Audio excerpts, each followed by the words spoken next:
O proxecto Rescatando Cultura segue a dar alegrías ao Instituto Vilagarcía en Castro Alobre. O mes pasado o centro recollía en Madrid o Premio Nacional do Consello de Cooperación Bibliotecaria por esta iniciativa, que busca chegar os alumnos ás realidades de outras culturas. El principal objetivo era dar a conocer al alumnado a los pueblos indígenas y minoritarios, ¿no? En todas sus facetas, tanto sus costumbres, tradiciones, forma de vida, pero también sus problemas, la vulneración de sus derechos, ¿no? Entonces, las lenguas, que muchas de ellas están en peligro de extinción, entonces básicamente ese era nuestro objetivo fundamental. Rescatando Culturas nace unha biblioteca, pero nel participaron boa parte do profesorado e do alumnado. Todos estiveron implicados nas actividades que se desenvolveron ao seu abeiro. Y también queremos agradecer la colaboración del Ayuntamiento en dos actividades de este proyecto, Rescatando Culturas.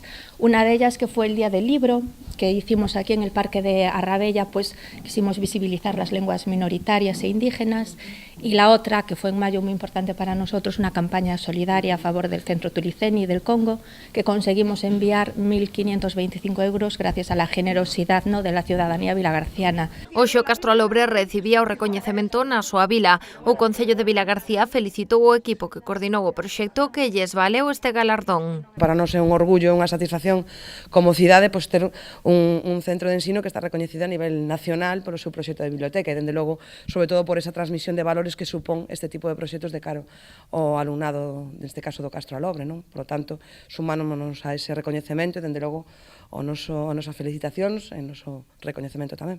Aínda que este é o primeiro premio que reciben a nivel estatal, os proxectos da Biblioteca do Castro Alobre xa conseguirán varios galardóns. Nos dous cursos anteriores ás súas propostas, as Bibliolimpiadas no 2015-2016 e Descubrimentos e Inventos en 2016-2017, xa lles valeron recoñecementos a nivel autonómico.